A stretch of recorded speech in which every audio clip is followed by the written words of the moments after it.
오늘 공독할 성경 말씀은 디모데후서 1장에서 5장까지입니다.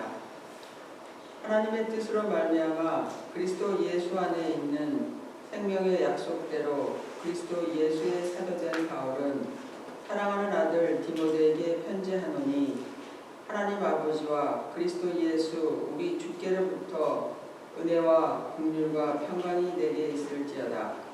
내가 밤낮 간구하는 가운데 쉬지 않고 너를 생각하여 청결한 양심으로 조상적부터 섬겨오는 하나님께 감사하고 내 눈물을 생각하여 내 보기를 원함은 내 기쁨이 가득하게 하려 함이니, 이는 내 속에 거짓이 없는 믿음이 있음을 생각함이라.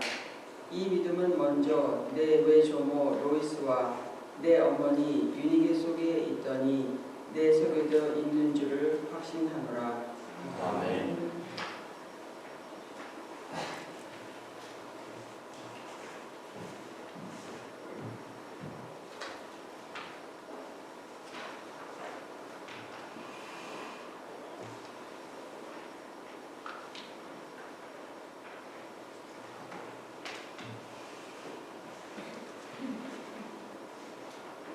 여기가 디모데 전서를 마치고 디도서가 있는 디도서 내용이 비슷해서 디모데 후서를 같이 살펴보도록 하겠습니다. 오래전에 1990년도 초에 미국에서 남성들을 영적으로 깨우려는 신앙 운동이 있었습니다. 저희가 프라미스 키퍼스라고 부르는데 약속을 지키는 사람들이라고 번역할 수 있는 그런 신앙 운동입니다. 그래서 이 운동은 남자들이 자신과 가정과 교회와 사회를 변화시키기 위하여 하나님께 서약하는 그런 운동이었었습니다. 그래서 하나님 중심으로 살겠다, 그런 서약을 하는 운동이었었는데, 그것이 한국으로 들어가서 한국에서는 아버지 학교라는 이름으로 정착을 하게 되었습니다. 지금은 어머니 학교까지 열리고 있다는 그런 얘기를 들었어요. 근데 1995년에 한국에 들어갔을 때, 그때 막 아버지 학교가 한국에 시작이 됐는데 그 학교를 수료하고 나온 사람을 만난 적이 있었습니다. 사석에서 간증을 들었는데 그 학교 훈련 중에서 여러 가지 프로그램들이 있습니다. 그 중에 가족들에게 편지를 쓰는 그런 시간이 있대요. 그래서 가족들에게 사랑하는 가족에게 쓴 것이 아니고 사랑하는 아내, 사랑하는 딸, 사랑하는 아들, 한 사람 한 사람에게 다 편지를 쓴대요. 근데 그 간증을 한 아버지는 그 가족 한 사람 한 사람에게 편지를 쓰면서 자신의 완고한 마음이 허물어지고 눈물을 흘렸다고 합니다. 혹시 아버지들이 가족에게 편지를 써본 적이 있나요? 저희가 결혼한 이후에는 저도 편지를 써본 적이 거의 없는 것 같습니다. 최근에 제가 저희 아이에게 생일 카드를 썼는데 아이가 감동을 했는지 잘 모르겠어요. 그런데 만일 저희가 그냥 편지를 쓴 것이 아니고 죽음을 앞두고 자신이 사랑하는 가족에게 유서를 쓰게 된다면 어떤 마음이 들게 될까요? 저희가 오늘 읽고 있는 이 디모데 후서는 사도 바울의 유서에 해당되는 그런 서신입니다. 혹시 유서를 써보신 적 있나요? 저희 큰 아이는 유서를 썼었어요. 왜냐하면 아프가니스탄 갈 뻔했으니까 가기 전에 항상 유서를 씁니다. 그래서 전에 들었어요. 유서를 쓸 때 며느리가 펑펑 울었다고. 저희 부모로서도 가슴이 아주 아팠던 그런 기억이 있었습니다. 하나님의 은혜 가운데 가지 않았어요. 만일 유서를 쓰게 된다면 어떤 내용을 유서에 담을 수 있을까? 그것이 디모데 후서의 내용입니다.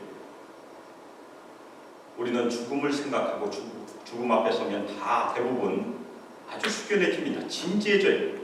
자신의 옛날을 다 돌아보게 되고 꼭 쓰고 싶은 내용만 아마 쓰게 될 것입니다. 우리가 사는 세상에는 여러 가지 자연 법칙이 존재해요. 그 중에 중력의 법칙, 잘 아는 거죠.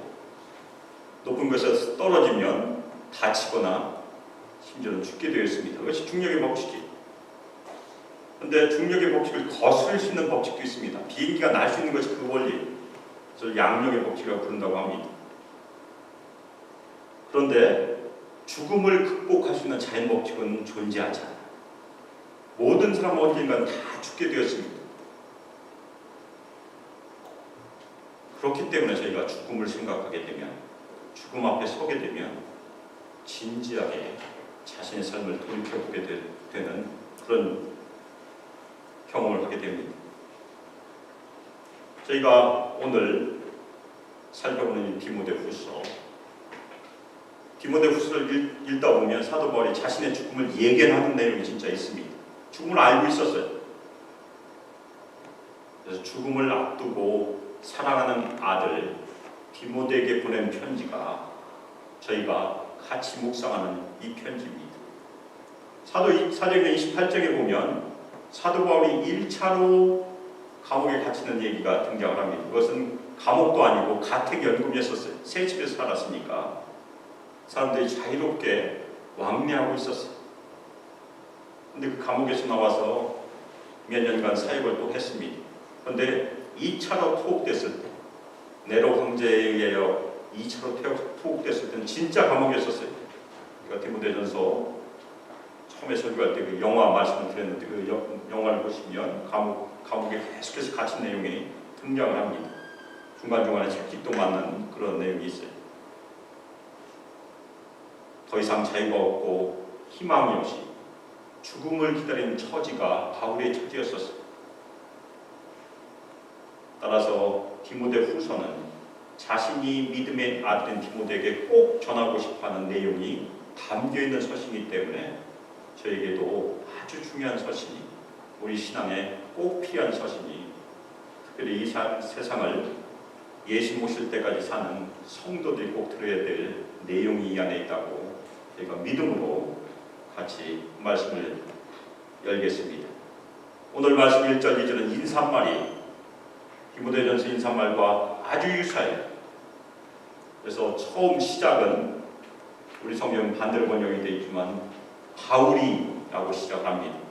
쓰는 사람이 바울이. 그런데 자신을 그리스도 예수의 사도다, 그렇게 소개를 하고 있습니다. 그리스도 예수의 사도라는 것은 예수 그리스도께서 먼저 사도 바울을 택하시고 불러주셨다는 것입니다. 그리고 예수 그리스도의 소유라는 의미를 담고 있습니다. 우리 모두도 예수 그리스도의 종입니다. 아멘입니까? 사역자만 종이 아니고 모두 다 예수 그리스도의 사람이고 예수 그리스도의 종입니다. 우리를 택하셨고 부르셨고 소유하셨어요. 사도 바울은 또한 하나님의 뜻에 의한 사도라고 얘기하고 있습니다. 제가 요한복음 1장에 보면 우리가 예수를 믿는 것은 혈통이나 육정이 아니다, 사람의 뜻이 아니다, 그런 구절이 있습니다. 마찬가지로 사도 바울은 자신의 부르심이 혈통, 자신은 베냐민 지파지만 그 혈통에 의한 것이 아니고 사람의 뜻에 의한 것도 더더욱 아니고 오로지 하나님의 계획과 목적에 의하여 사도가 되었다라고 고백하고 있습니다. 하나님의 뜻에 의하여라는 것은 우리의 인생 전체가 하나님의 뜻이 역사하는 인생이 될 것입니다. 우리에게는 우연이 없어요. 특별히 우리 그리스도인들은 인연이라는 말을 사용해서는 안 돼요. 그것은 불교 용어입니다. 우리에게는 섭리가 존재할 뿐이에요. 하나님의 뜻이 아닌 것은 하나도 없는 거지. 심지어는 우리 고백이 무엇입니까? 우리가 아침에 샤워할 때 머리카락이 몇 개 빠졌을까요? 우린 몰라요. 그런데 하나님께서 그것을 다 아신다고 고백하지 않습니까? 하나님의 뜻이 아니면 우리 머리카락도 빠지지 않는 것입니다. 그것이 하나님의 뜻이에요. 그런데 사도 바울은 또 하나 중요한 말씀을 첨가하고 있습니다. 그의 사도로서의 부르심은 그리스도 예수 안에는 생명의 약속에 따라 되어졌다고 얘기하고 있습니다. 디모데전서에서는 우리의 소망 대신 그리스도의 명령에 따라라고 표현을 했는데 여기서는 그리스도 안에는 생명의 약속. 이 약속은 디모데후서에서 아주 중요한 말씀입니다. 우리 인생 가운데서 아주 중요한 말씀입니다. 특별히 이 약속에 대한 소망이 없으면 우리의 믿음은 흔들리는 믿음이라는 것입니다. 사도 바울도 약속을 붙들어야 되는 그런 처지가 됐어요. 왜 그렇습니까? 죽음을 기다리고 있기 때문에 그래요. 마틴 로이드 존스 목사님의 설교에 보면 사탄이 성도들 가장 심하게 괴롭힐 때가 언제인지 아십니까? 임종 직전이라고 합니다. 임종 직전에 믿음을 그렇게 많이 공격을 한다. 사도 바울은 그런 공격을 당하지 않았겠습니까? 죽음을 앞두고 있는 것.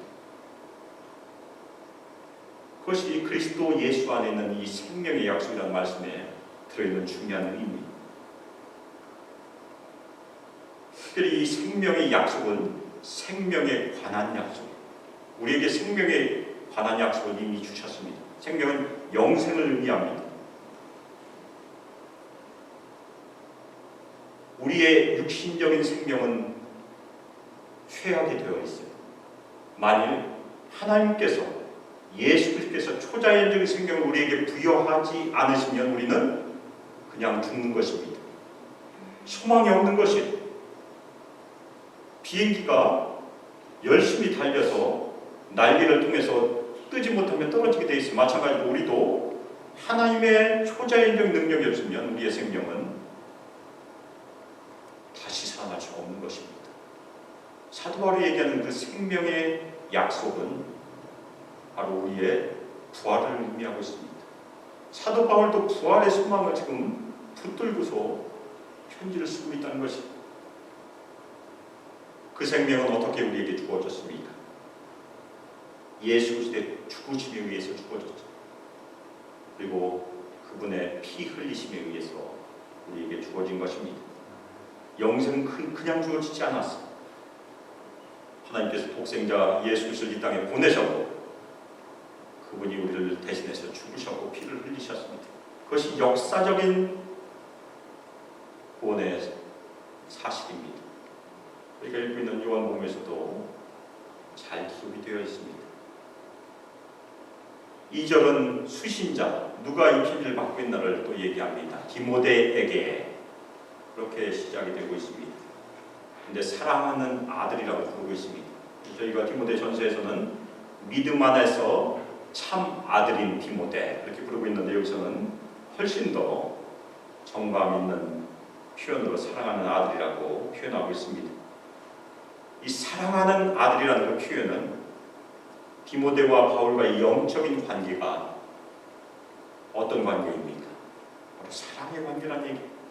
특별히 예수 그리스도께서 자신의 생명을 우리에게 주심으로 보여주신 그 사랑의 관계로 묶여져 있는 그런 영적인 관계라는 것입니다. 그리고 디모데 전서와 똑같이 하나님 아버지와 그리스도 예수 우리 주께로부터 은혜와 긍휼과 평강이 있기를 원한다라고 축원하고 있습니다. 은혜와 긍휼과 평강, 저희가 너무 많이 들어서 그냥 지나칠 수 있는 그런 말이 그렇지만 굉장히 중요한 말들입니다. 은혜는 우리가 아무 자격 없는 사람에게 부어주신 하나님의 호의를 의미하고, 긍휼과 자비는 구약에서 저희가 룻기에서 살펴보았던 언약적인 사랑, 헤세드를 의미합니다. 하나님께서 언약을 맺으신 백성들을 꼭 기억하시고 끝까지 붙들어 주신 사람이 바로 긍휼과 자비. 그 평강은 우리가 인사할 때마다 샬롬 인사는 바로 그것입니다. 모든 것이 완전해지는 평화. 마지막 때 예수님께서 이 땅에 오시면 그것이 이루어질 것이고, 사도 바울은 그 인사를 함으로써 우리가 마지막 때 이루어질 하나님의 나라에서 이루어질 그 샬롬을 소망함으로 인사하는 것으로 이해할 수 있습니다. 근데 꼭 기억할 것은 은혜와 긍휼과 평강은 하나님 우리 아버지와 예수 그리스도 예수 우리 주께로부터만 온다는 것입니다. 다른 데서는 오지 않는다는 것이 중요합니다. 그 다음에는 감사하는 내용이, 대부분 서신이 그 다음에 감사하는 내용이 등장을 하는데 사도 바울이 디모데 후서도 그렇게 쓰고 있습니다. 3절에서 5절까지가 감사하는 내용입니다. 그런데 순서대로 번역을 해보면 감사합니다. 나는 하나님께 그렇게 쓰고 있습니다.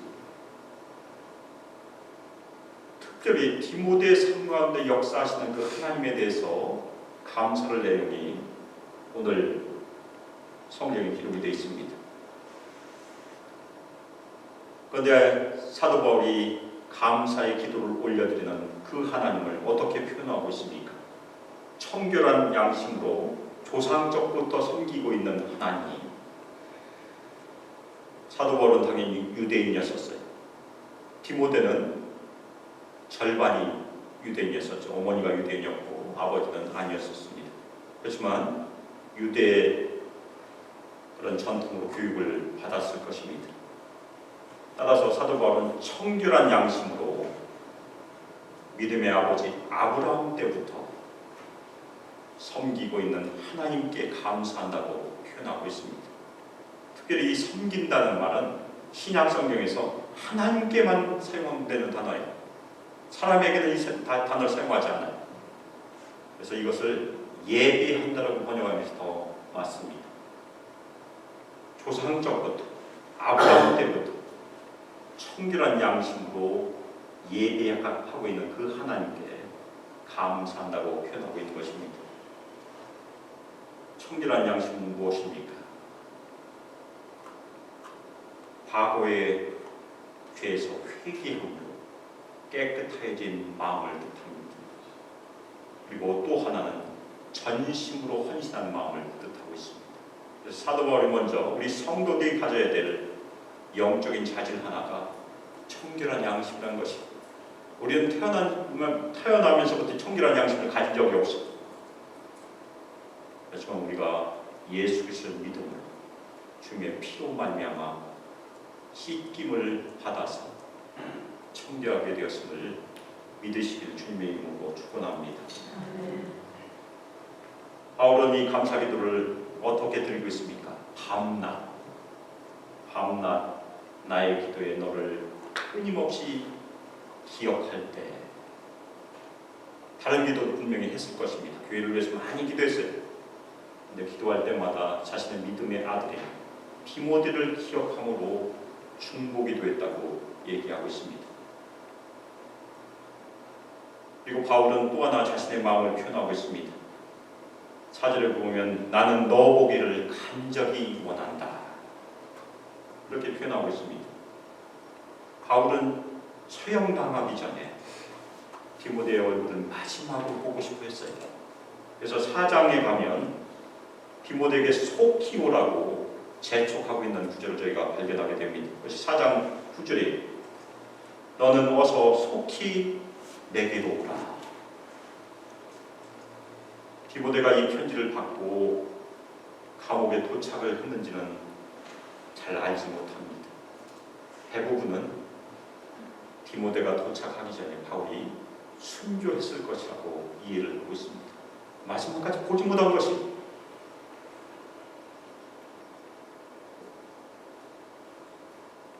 바울은 이어서 자신이 디모데를 보기를 간절히 원할 때 어떤 마음으로 보기를 원한다고 얘기합니까? 내 눈물을 기억할 때마다.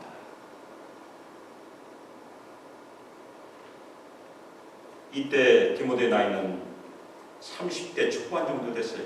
어린 나이는 아니었어요. 근데 바울과 마지막으로 작별할 때, 다시 볼 가망성이 없을 때 바울 앞에서 눈물을 흘렸던 것으로 저희가 이해할 수 있습니다. 만일 디모데가 다른 동역자들과 함께 있을 때 바울이 체포되어서 디모데와 작별을 했다면 당연히 디모데는 눈물을 흘렸을 것입니다. 그때 흘렸던 눈물을 바울이 기억함으로 너 보기를 간절히 원한다. 그렇게 쓰고 있는 것입니다. 바울은 디모데를 왜 보고 싶어 했습니까? 다시 봄으로 인하여 자신이 5절에 보면 4절에 내 기쁨이 가득하게 하려 함이니. 근데 이 번역을 다시 번역해 보면 내 기쁨이 충만하여 지도록 하기 위함이라고 번역할 수 있습니다. 이것은 수동적인 표현이에요. 무슨 얘기냐면 다른 누구에 의하여 자신의 기쁨이 채워진다는 그런 얘기입니다. 누구겠습니까? 하나님에 의하여. 바울의 그 꿈이 충만해짐을 받을 수 있기를 소망하는 그런 내용입니다. 사도 바울은 이 말을 하면서 하나님께 어떤 면에서는 간접적으로 기도하고 있는 것입니다.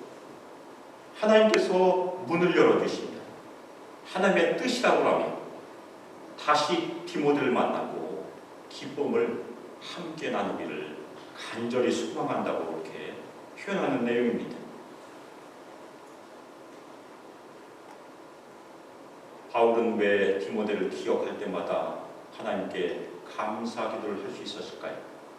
그 이유가 5절에 나와 있습니다. 내가 내 속에 있는 거짓이 없는 믿음을 생각하기 때문이라고 그 이유를 설명하고 있습니다. 바울은 청결한 양심이라는 영적인 자질을 우리에게 보여주었다면 디모데는 거짓이 없는 믿음이라는 영적인 자질을 우리에게 보여주고 있습니다. 거짓이 없는 믿음, 두 마음을 품지 않는 믿음, 위선이 없는 믿음, 깨끗한 믿음, 진실한 믿음이 디모데의 믿음의 특징이었다는 것입니다. 그런데 이 믿음은 그냥 하늘에서 떨어진 믿음이 아니라고 얘기합니다. 어디서부터 시작이 됐습니까? 외할머니 로이스, 어머니 유니게, 그리고 디모데 3대. 그래서 저희가 3대니까 시간이 오래됐을 것이라고 생각할 수 있는데 그렇지 않아요. 바울이 1차 전도 여행 때 아마도 외할머니와 어머니가 한꺼번에 믿었을 것입니다. 그때가 디모데가 10대였었어요. 두 번째, 바로 그 동네에 다시 방문했을 때가 바울이 디모데를 불렀을 때입니다. 그때가 대략 디모데가 16세 정도 되었다고 합니다. 디모데는 16세 때 선교 현장으로 부르심을 받았어요. 이 편지를 쓰고 있을 때는 30대 초반입니다. 한 15년 정도 흘렀어요. 15년 동안 처음에 외할머니와 어머니에게 임했던 하나님의 은혜가 거짓 없는 믿음을 주었습니다. 그 믿음을 전수받은 것입니다. 그 믿음은 바울과 동역을 통해서 박해와 고난을 통해서 점점점 더 어떻게 됐을 것 같습니까? 더 정결케 되었다는 것입니다. 굉장히 중요한 내용입니다. 이 거짓 없는 믿음은 금방 주어지지 않는다는 것입니다. 동역과 고난과 교제를 통해서 이루어진다는 것이 굉장히 중요합니다. 오늘 말씀에서 저희는 디모데의 영적인 자질이 무엇이라고 같이 살펴보았습니까? 거짓이 없는 믿음. 그리고 바울의 영적인 자질은 청결한 양심. 오늘 그 두 말씀 꼭 기억하시길 바랍니다. 거짓 없는 믿음, 청결한 양심. 우리 신자들이 꼭 가져야 될 두 가지 덕목을 사도 바울이 오늘 말씀을 통해서 저에게 주었습니다. 그러면 그 거짓 없는 믿음과 청결한 양심은 어떻게 소유할 수 있을까요? 먼저는 믿음의 내용이 필요해요. 그래서 인사말 그리스도 예수 안에 있는 생명의 약속에 대한 말씀이 필요합니다. 우리가 어떻게 예수를 믿었습니까? 말씀을 통해서 대부분 예수를 믿다. 예수를 믿으면 구원받는 그 말씀에 의지해서 예수를 다 믿습니다. 예수님께서 우리 죄를 위하여 십자가에서 죽으셨고 피를 흘리셨다는 그 역사적인 사실을 저희가 믿고 믿음에 입문합니다. 그런데 그 믿음은 과거에만 의존하지 않는다는 것입니다. 우리의 믿음은 과거도 있고 현재도 있고 미래도 있습니다. 예수님께서 이 땅에 계셨고 지금도 계시고 미래에도 계실 것입니다. 마찬가지로 우리도 우리의 구원도 저희가 예수 그리스도를 믿으면 무슨 일이 일어납니까? 사망에서 생명으로 옮겨졌습니다. 그건 과거예요. 영생을 이미 얻었어요. 하나님 나라에 들어왔어요. 아멘입니까? 그 다음에 지금 현재 우리가 무엇을 소유하고 있습니까? 요한복음 5장 24절에 기록된 건데 영생을 소유하고 있다는 것입니다. 지속의 의미가 있습니다. 영생은 이미 시작이 됐습니다. 그런데 마지막 때에 이루어질 일이 무엇입니까? 요한복음 3장 16절에 의하면 멸망치 않고, 요한복음 5장 24절에 의하면 심판에 이르지 않고, 그것이 미래의 일이에요. 그것은 아직 우리에게 주어지지 않았습니다. 그것이 약속입니다. 예수님께서 다시 오시면 우리는 심판에 이르지 않습니다. 아멘입니까? 영원토록 예수 그리스도 안에서 영생을 누리게 될 것입니다. 그것이 우리의 미래의 모습이에요. 그러면 우리가 지금 현재 소유하고 있는 이 영생은 무엇일까? 미래에 일어나는 약속으로 우리에게 주어진 그 말씀이 현재 존재한다는 것입니다. 신학자들이 미래의 현존이라고 불러요. 어려운 말로 표현하는데 미래에 우리가 얻어야 될 것이 지금 존재하고 있다는 얘기입니다. 그것이 우리가 지금 소유하고 있는 영생입니다. 그 영생은 그리스도 예수 안에 있는 생명의 약속으로 이미 주어졌습니다. 아멘입니까? 저희가 믿음으로 산다는 것이 무엇입니까? 소망으로 산다는 것이 무엇입니까? 그 약속이 이루어질 것을 믿음으로. 우리 육신은 반드시 한 번 죽지만 우리가 영적으로는 다시 죽지 않는다. 영원히 산다는 것을 믿음으로 살고 있는 것이 우리의 믿음의 삶이에요. 따라서 믿음과 소망과 약속, 그것은 아주 긴밀하게 연결되어 있습니다. 비행기가 뜨려면 중력을 이겨야 됩니다. 그럼 우리가 다시 살려면 무엇을 이겨야 됩니까? 사망을 이겨야 돼요. 사망을 이길 수 있는 힘은 우리에게 없습니다. 우리 신자들이 마지막 날에 예수님께서 다시 오시면 우리 몸이 썩은 것으로부터 일어나야 돼요. 그때까지 살아있으면 하나님의 은혜고, 만일 우리가 죽었다면 우리 몸은 다 흙 속에 있지 않습니까? 우리 몸이 속량이 된다면 우리 능력으로는 더 이상 일어날 수가 없습니다. 하나님의 능력으로만, 예수 그리스도 안에 있는 하나님의 능력으로만 우리가 일어날 수 있다는 것이 생명의 약속입니다. 아멘입니까? 우리는 그것을 바라보고 지금 살고 있는 것입니다. 따라서 그 소망을 가진 신자들, 우리 몸의 구속을 바라고 우리 몸의 속량을 바라고 사는 신자들이 가져야 될 믿음의 태도, 신앙의 태도가 저희가 이미 살펴보았던 로마서 8장 24절 25절에 잘 기록되어 있습니다. 우리가 소망으로 구원을 얻었음에 보이는 소망이 소망이 아니니 보는 것을 누가 바라리. 만일 우리가 보지 못한 것을 바라면 참음으로 기다릴지니라. 믿음이라는 것은 보지 못하는 것을 바라는 것이 믿음입니다. 보는 것은 우리가 믿는다고 하지 않아요. 우리는 인내로서 구원을 이룬 것이 하나님의 부르심입니다. 아멘입니까?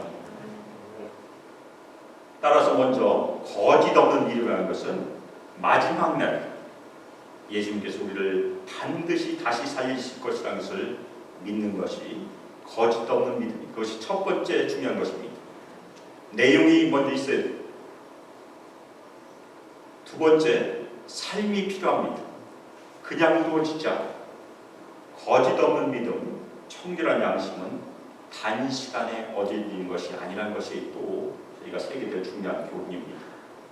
긴 순종이 필요해요. 롱 오베디언스가 필요하다는 얘기입니다. 사도 바울과 디모데가 그 길을 걸어갔습니다. 박해와 고난을 뚫고 지나갔어요. 박해와 고난을 믿음으로 통과할 때 더욱더 단련되고 더 정결케 되었다는 것이 거짓 없는 믿음, 청결한 양심이 저에게 주는 또 하나의 교훈입니다.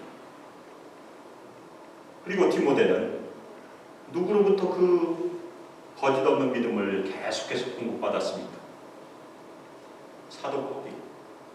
사도 바울과 동역하면서 바울을 통해서 거짓 없는 믿음과 청결한 양심이 디모데에게도 계속해서 영향을 미쳤다는 것입니다.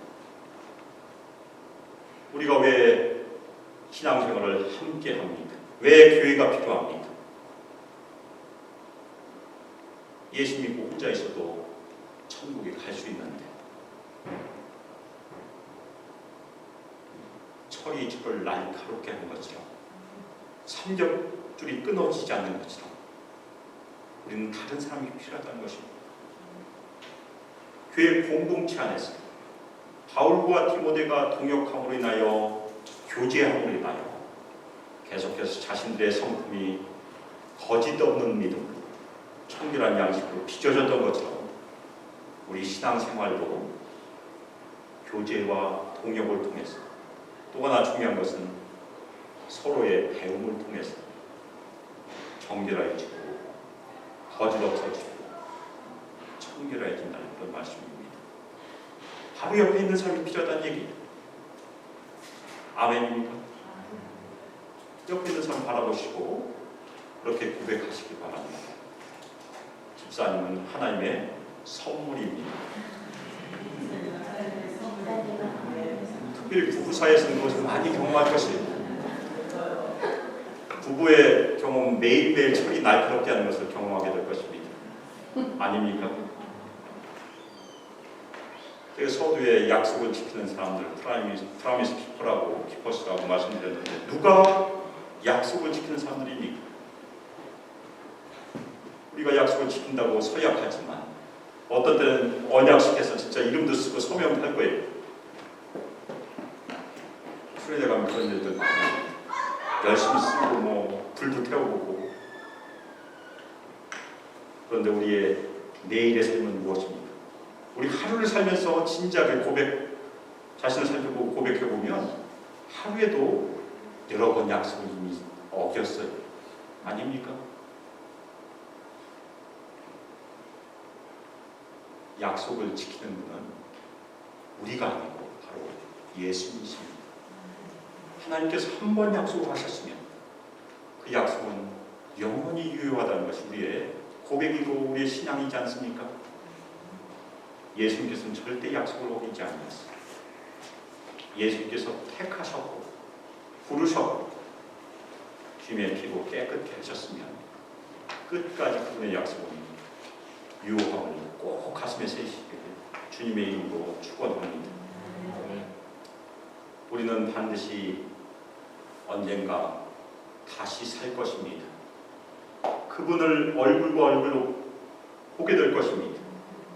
그리고 그분과 함께 영원히 생명을 누리게 될 것입니다. 그 약속, 생명의 약속을 주신 예수님께 온전한 신뢰를 드리고 이 땅에서 거짓 없는 믿음으로 청결한 양심으로 그리고 약속을 지키는 사람들 공동체에서 교제와 동역을 통해서 서로 배움을 통해서 계속해서 주님께 영광을 올려드리시길 예수 그리스도의 이름으로 축복하며 기도합니다. 아멘. 이 시간 합심해서 기도하실 때 오늘 두 가지 꼭 기억하시길 바랍니다. 거짓 없는 믿음, 청결한 양심, 그것이 우리 공동체 안에서 이루어질 수 있도록 특별히 우리가 지금 모이고 있는 소그룹 모임을 통해서 우리의 교제와 기도와 사랑과 연합을 통해서 특별히 서로 간의 배움을 통해서 우리의 삶이 점점 거짓이 사라지고 청결함으로 주님께서 빚어주시고 우리 소망교회도 그렇게 빚어주시길 이 시간 합심해서 기도하겠습니다.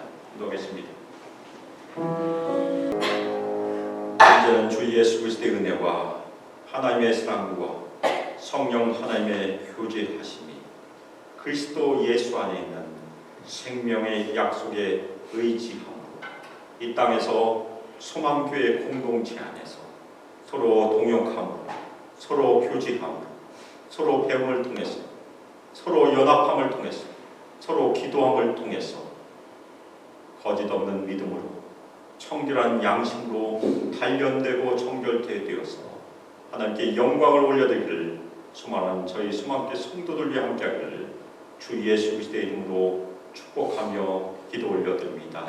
아멘.